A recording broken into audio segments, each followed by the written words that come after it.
Hey everybody, Tony Winston here. Going to go over some reharmonization rules and apply them to our 5 songs that we're working on. And I hope you've been working on them, but like most good students, you probably don't do what your teacher says, and that's okay. Dominant motion. You have to understand this before you can understand any reharm or reharmonization. If we have a dominant chord, we can call it a 5 chord. No matter what key we're in, we can call it a 5 chord if it's a dominant chord. And a dominant chord, if it moves down, the root moves down a 5th or up a 4th, we call that dominant motion. And the second thing, letter B here, is it can go to a major chord, it can go to a minor chord, or it can go to another 7th chord. And even though this is the 1 chord, the 2 chord, the 3 chord, anytime we have a minor 7th chord, we can think of it as a 2 chord. Anytime we have a dominant chord, we can think of it as a 5 chord, even if it's not just the G7. If we say we had a D7 in the key of C, we can call this a 5 chord. And what it's kind of showing you is a 5 chord can move to another 5 chord, and that's dominant motion. Right, going down a 5th. I think you can see that. Let me bring it up here. D7. Right, down to G7. That's a 5 of a 5. Okay, now, and we're going to cover Valdez in the Country for some reharm. And there's not a lot of reharm you can do in this song because it just wouldn't add to the song to put too much reharm in it. But Cold Blood, when they do the song and they get to the improvisational section, we've got D7. I won't do rootless voicings. I'll do regular, closed voicings. We go to G7.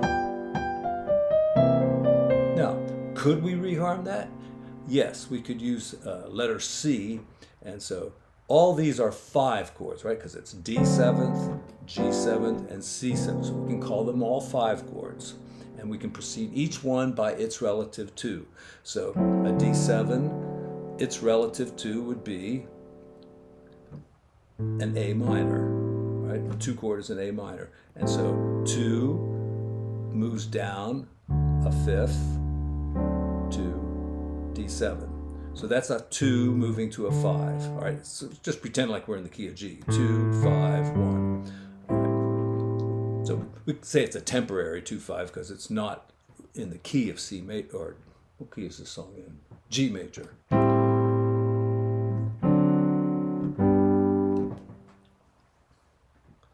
All right, now when we get to the bridge of Valdez in the Country, we can use this next rule, which is any 5 chord can be preceded by its relative to. So we've got a lot of 5 chords here. We've got D7, G7, and C7. And we're talking about the solo section because the chords are longer here. We have time to maybe put in the 2 chord.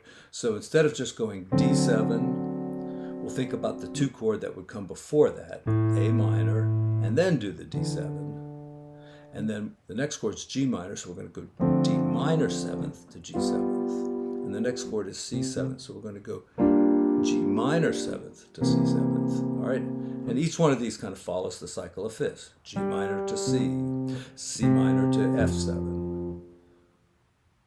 I don't think that was right. So anyway.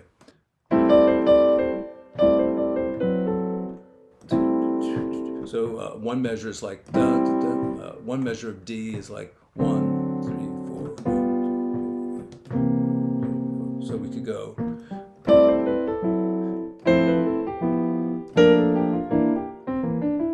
All right. So I use some rootless voicings there. A minor to D7, D minor to G7, G minor to C7. These are rootless voicings. And you could do it the other way.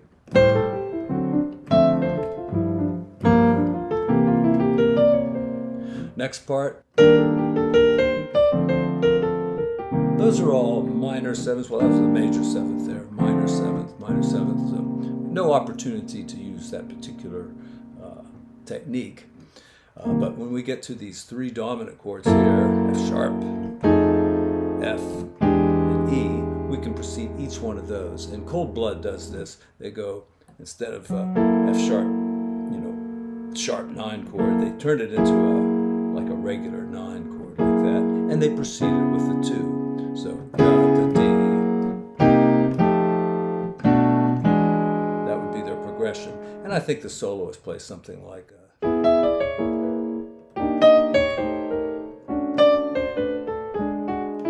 then into E flat. That's E flat as well, right? Just without the root.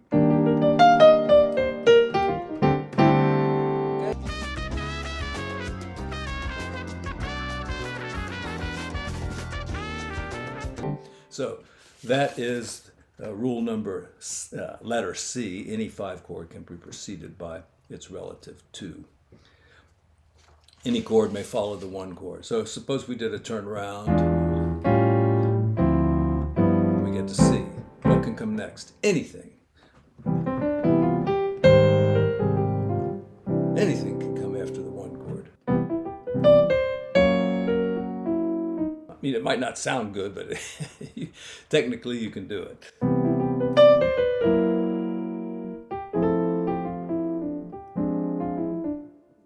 I'm trying to think of the weirdest chords I can put after a 1 chord. Works pretty good. Yeah. I'm just trying to get away from the key, so. See, anything works after a 1 chord, especially the 4 chord. Okay. Let's go to the next one now, E. A dominant chord, right? That's what a 5/7 is. It's a dominant chord. Can be substituted with another dominant chord, a tritone away. And this is tritone substitution. I don't think I have to really go over that, but when we get down to that big graph or chart down there, we're gonna use this rule. So D7 to D flat 7 is the same as going to G7. D flat and G are a tritone away. There's a million videos on YouTube about this, so I'm not going to talk any more about it. Letter F. Yeah, if you're going from the 1 chord to the 4 chord, and it's a minor chord, you can just you can just change the root to a flat 7 there.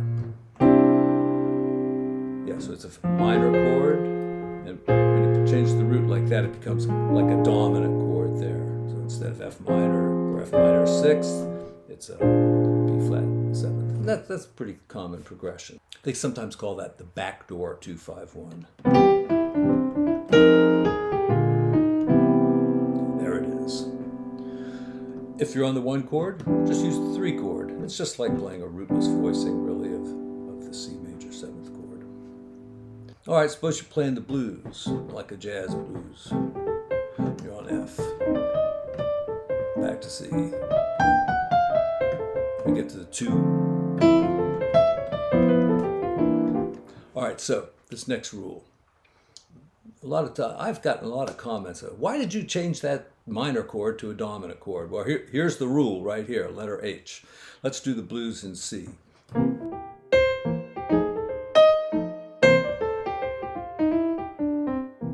Let's do the blues in B flat, since Sunny Moon for 2 is in B flat. And when we get to our C minor chord for our 2-5-1, we're just going to change that to a dominant chord. All right, good. So here we go.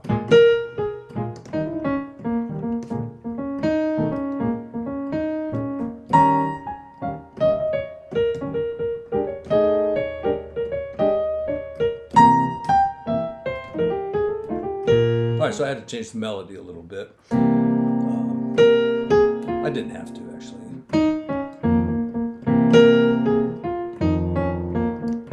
So just changed it from, and it gives it more of a blues feeling, I think, sometimes to use that dominant chord as the 2 chord. Okay, and then even like on a turnaround where you go to the 6 chord. Now the 6 chord is a minor chord also, right? 6 chord is a minor chord, just like a 2 chord. So think of it as a 2 chord and change it to a G7. Right? G7. Now, I'll give you one you can understand. B flat, G7. Right, that's the 6 chord. Here's the 2 chord. And of course the 5 chord is a dominant. But you make them all dominants. It's especially in the blues, you make every chord a dominant chord. The one chord is a dominant. Okay, letter I. And this is one that's kind of hard to understand, but if you have in C major, we know that this is a substitute for that chord, but also the minor 7 flat 5 can substitute for the one chord as well, and I'll show you that in Over the Rainbow.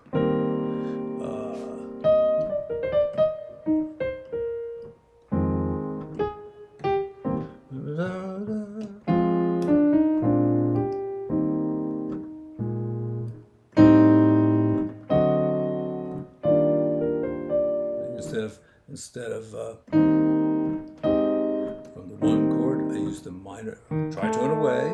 This is not tritone substitution. This is the flat 5 root and a minor 7 flat 5 chord. You know, and follow the cycle of fifths if you like. And then on to E flat. All right, now this little chart down here, and this is kind of important for Satin Doll, because when it goes,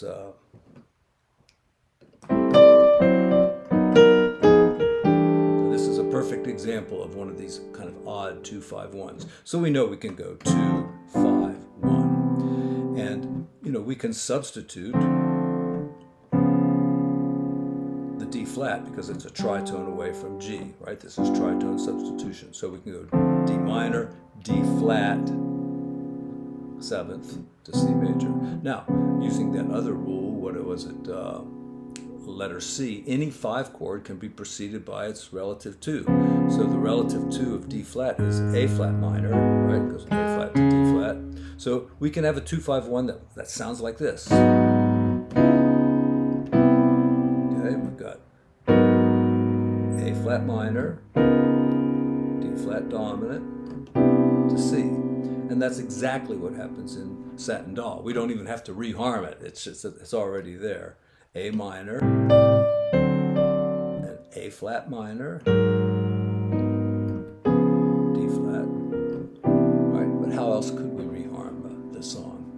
Let's see. We're on Valdez in the Country. We did a little reharm there. Let's think about Satin Doll.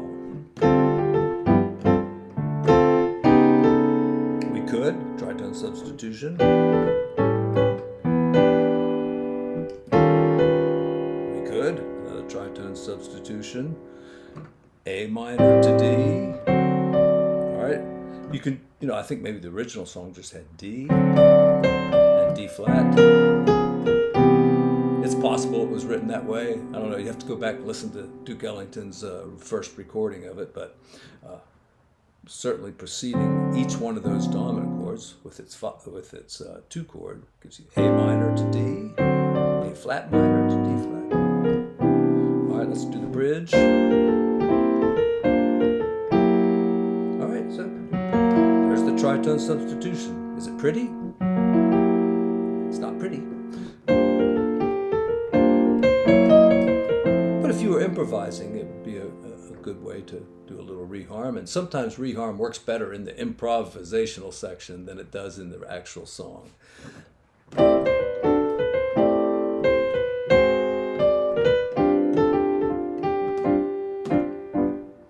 right.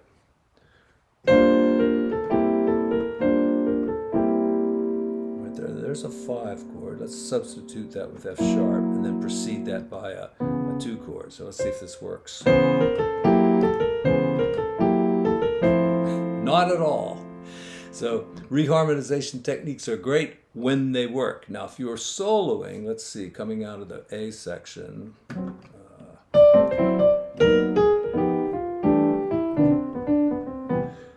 so let's see.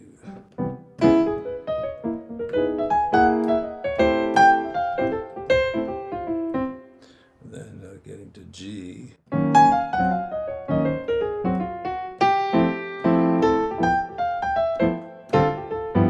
mean, it's logical that you could do it. Is it a great reharm? I would say no. All right, what's the next song? It's in F. Oh, Have You Met Miss Jones? Okay. Next chord is like that diminished chord, which could be a D7th as well with a flat 9. But look what you can do. Any chord can follow the 1 chord, and a great one to pick is the 4 chord, a dominant chord. So see, I went to B flat to B flat 7th. That's the 1 to the 4. Could I have picked a different chord? Maybe D flat major. Well, let's hang out on F first.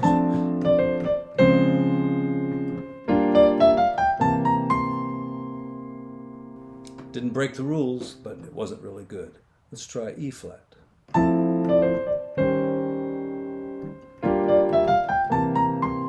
mean, that could work. Another reharm rule that's not in this list.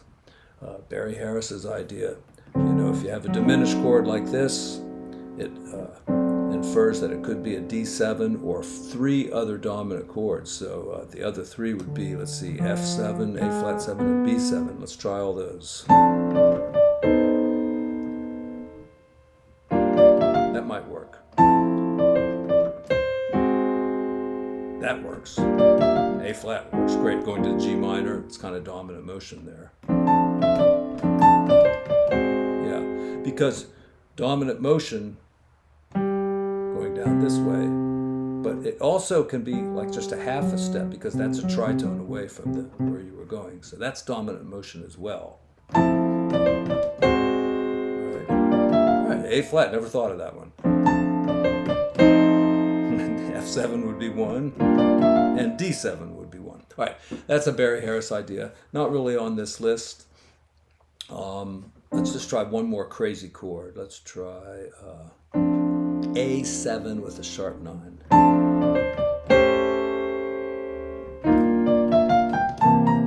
I mean, it doesn't flow that smoothly to the G minor, but it kind of works. It's not a bad reharm. Not bad at all. To the bridge.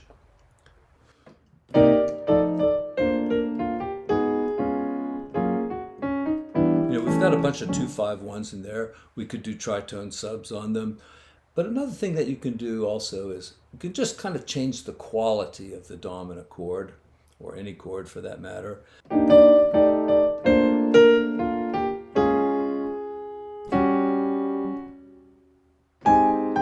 Let's see.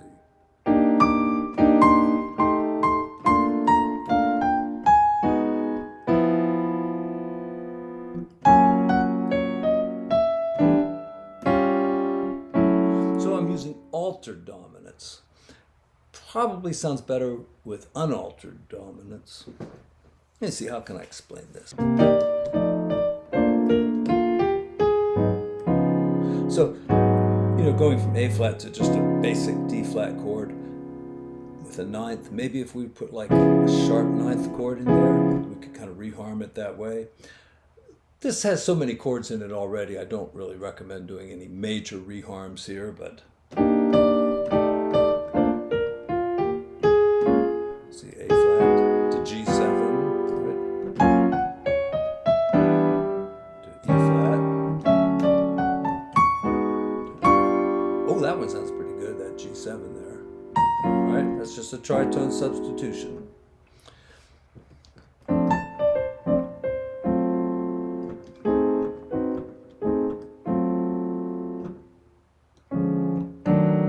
All these chords would work because they're all part of that diminished chord, just a whole tone extension on each one.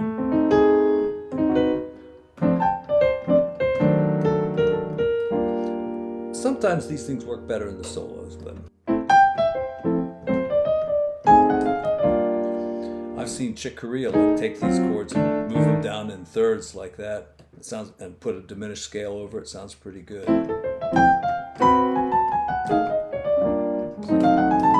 That's the diminished scale, so. I'm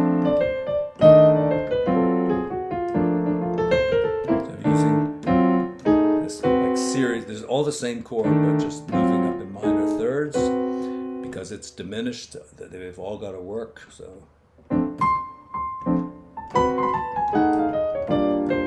Try a different one.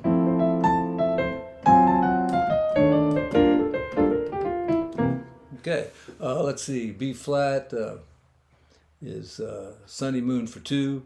We covered that a little bit. I mean, there are many, many reharmonization ideas you can do with the blues. Let's say, we're in B flat. We say every dominant chord can be preceded by its relative 2. So its relative 2 is an F minor. If you put an F minor over a B flat, it's kind of a B flat suspended. So we could start with B flat suspended like that. I'll get my pedal there so I can hold that note down. And then E flat suspended. That's by suspending a dominant chord. That's essentially the same as preceding it by its relative 2. All right. If we go to we got G7 right here, and we just suspend it. That's kind of like a D minor chord, right? We got D minor there. So, same kind of thing. So, let's do that with the blues. We'll just start each one with a suspended chord and then resolve it.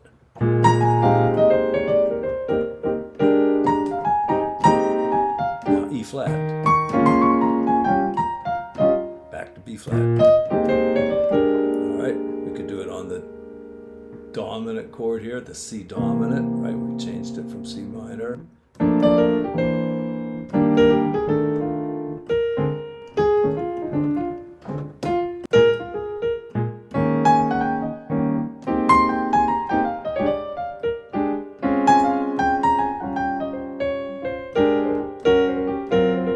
wonder if I could do it there.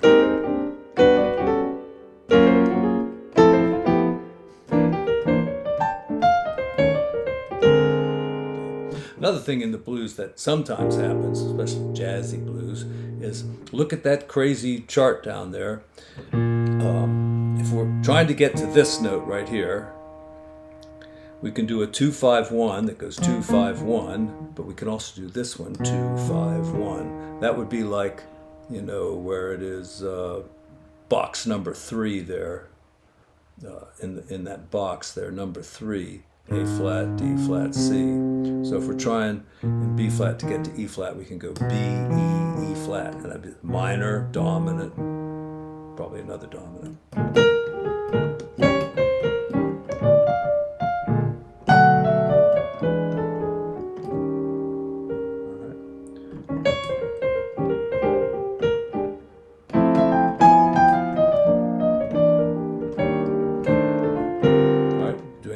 That 2-5 stuff there. All right, for the last song, and I have not really presented this song much yet, which is as time goes by.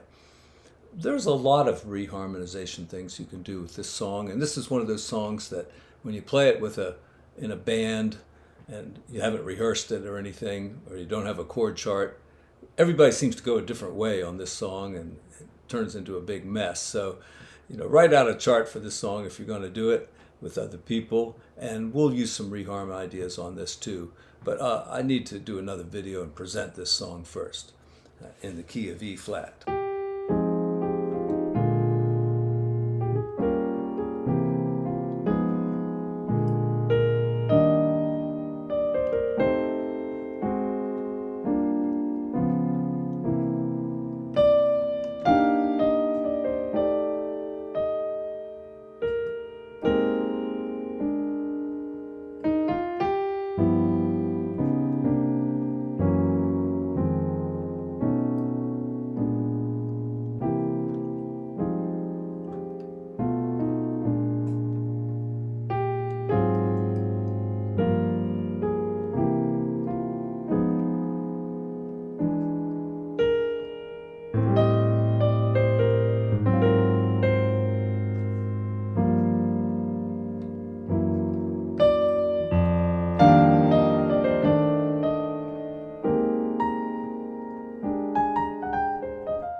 All right, gives me some thoughts that there's a lot of things we haven't covered on these 5 songs.